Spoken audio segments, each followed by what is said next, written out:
How many times have you caught yourself looking at the man next to you and wondering, who are you, really? There is a very specific feeling that permeates the life of anyone in a relationship with a narcissist. It's not just sadness, and it's not just anger. It's a deep, dizzying confusion, a kind of mental fog. One moment, you're looking at the sweetest, most attentive, and vulnerable person you've ever met. Someone who seems to read your soul. Hours later, or days later, that same person transforms into a cold, critical, distant stranger. Someone who looks at you as if you were an inconvenient object in the room. This change isn't just a change of mood. It feels like a change of personality. And you, in a desperate attempt to understand what happened, start creating theories. He must be stressed at work. Maybe I said something wrong. He has past trauma. You become a detective of his psyche, trying to put together the pieces of a puzzle that never quite fits.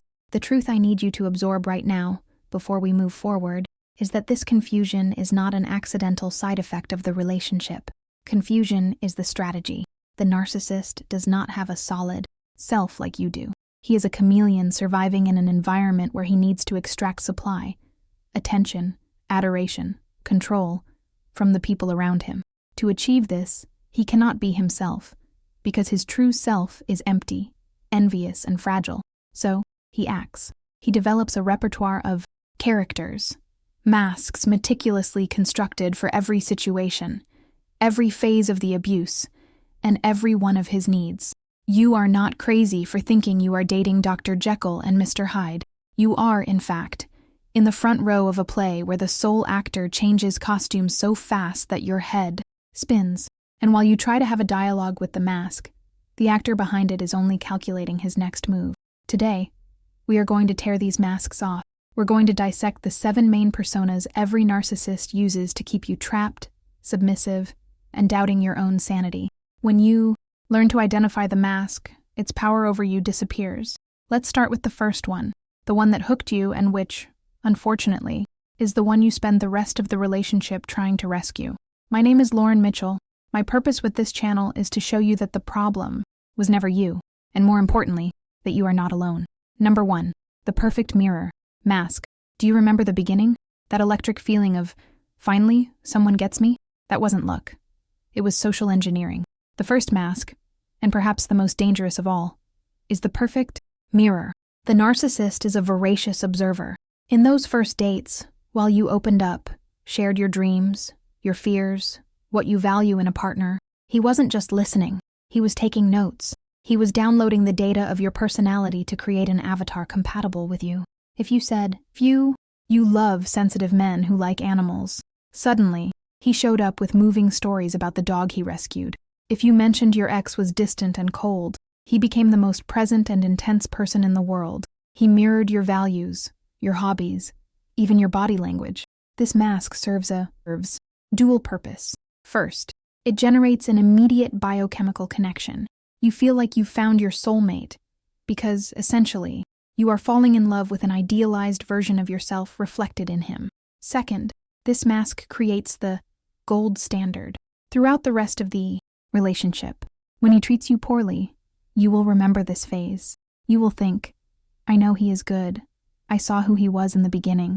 What you need to understand is that the man from the beginning was not real.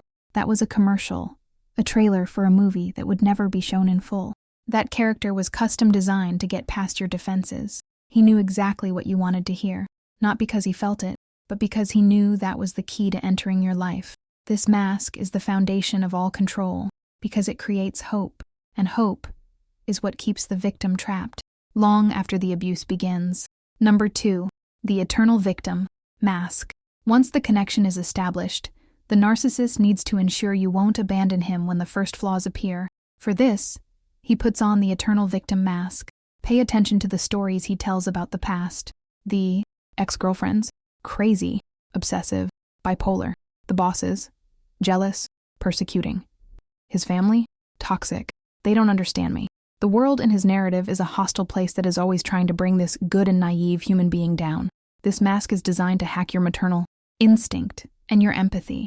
Empathetic women, like you, have a natural tendency to want to nurture, to want to save.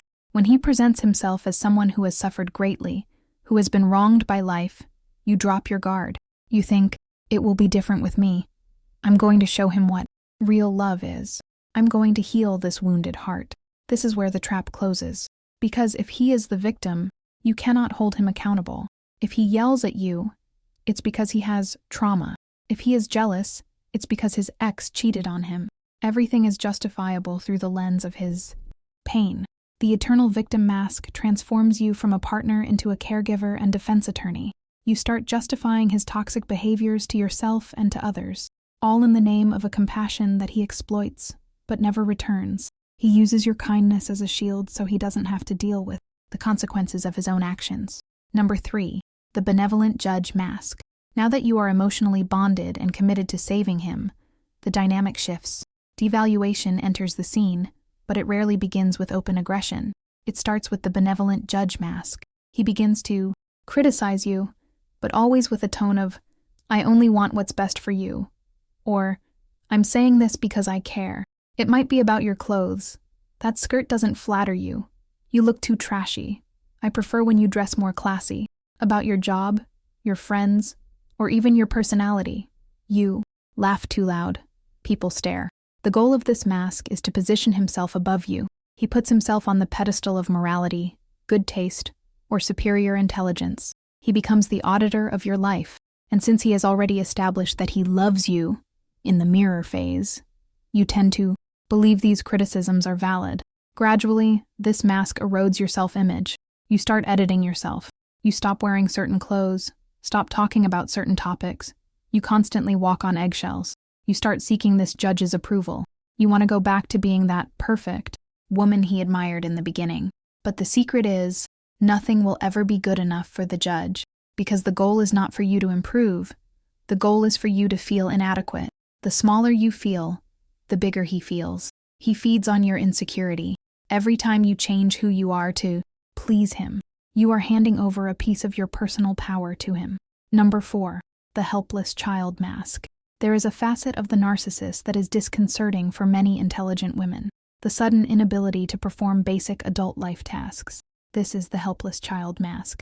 Suddenly, that man who seemed so articulate and capable doesn't know how to pay a bill, can't make a doctor's appointment, doesn't know where his own socks are, or forgets to do the household chores he promised.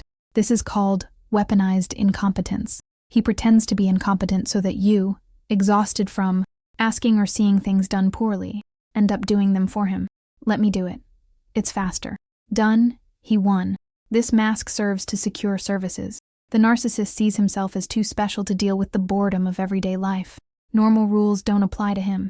He wants the benefits of an adult: relationship, sex, status, financial support, but with the responsibilities of a child. Furthermore, this mask traps you through exhaustion.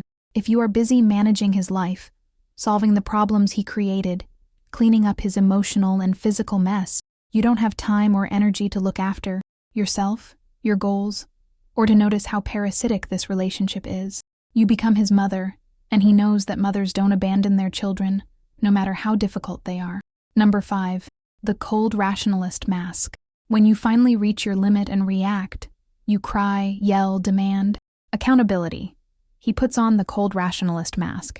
In the face of your emotional distress, which he caused, he remains calm, unflustered, almost robotic. He looks at you with a mix of contempt and pity, and says phrases like, "You're being hysterical.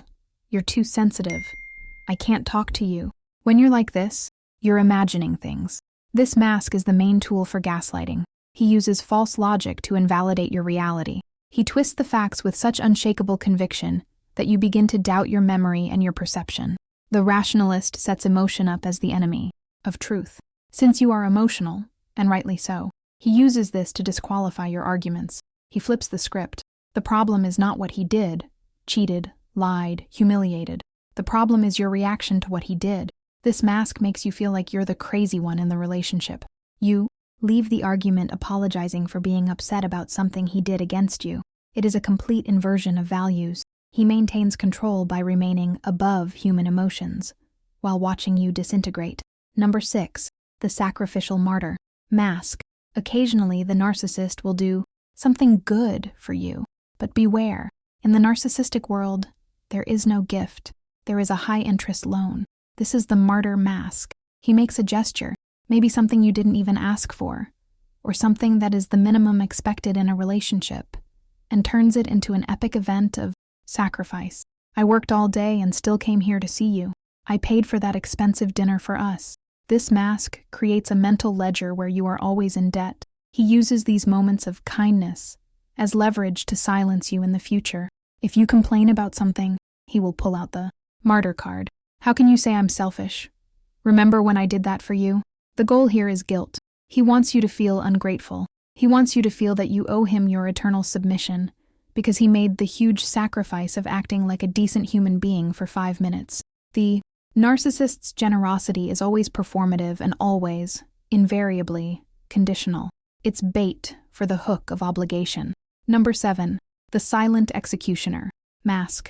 And finally, when none of the other masks work, or when you dare to challenge his control forcefully, he puts on the most terrifying mask, the silent executioner. Here, the abuse becomes active punishment. It can be through narcissistic rage outbursts, designed to intimidate you physically or psychologically, but it often manifests through the silent treatment. He ignores you. He acts as if you don't exist. He walks past you in the house as if you were a ghost. This mask serves to provoke your most primal fear, the fear of abandonment and rejection. For a social mammal, being ignored by the tribe, or by the partner, is interpreted by the brain as a risk of death. He knows this. He knows that silence hurts more than a scream. The executioner is not needing space. He is punishing you. He is conditioning you, like training an animal. If you do that again, I will withdraw my affection. The goal is to make you crawl back, begging for any crumb of attention, asking for forgiveness for mistakes you didn't make, just so the pain of the cold shoulder stops. When he starts talking again, you are so relieved that you accept any condition, and the cycle begins again. Seeing these 7 masks laid out like this can be painful. You might have visualized his face in each of these descriptions. You might have felt a knot in your chest upon realizing that the soulmate from the beginning was just the first layer of a sophisticated trap. But I want you to feel something besides pain right now. I want you to feel the relief of clarity. You were not dealing with 7 different people. You were not dealing with a feeling, complex, mysterious, and misunderstood man. You were dealing with a pathological defense mechanism that uses these masks to hide an unbearable inner emptiness. The nice guy, the critic, the child, the monster, they are all the same lie. As long as you keep trying to dialogue with the masks, trying to convince the judge that you are good, or trying to heal the victim, you will remain trapped in his script. The narcissist's power lies in your confusion. When you name the mask, you break the spell. Next time he comes at you with the victim, you won't feel pity. You'll see manipulation. When he comes as the judge, you won't feel insecure. You'll see projection. You don't have to watch this play until the end. You already know how it finishes. The exit door of the theater is open, and reality, however difficult it may be to face at first, is the only place where you can truly be free. Your sanity is non-negotiable. Do not allow a third-rate actor to continue directing your life. Feel free to leave your account, your vent, or even a suggestion for the next video topic in the comments below. Access my ebook now through the link in the description. Click on the suggested video on the screen to continue with me, and remember, you are light. Never forget to shine.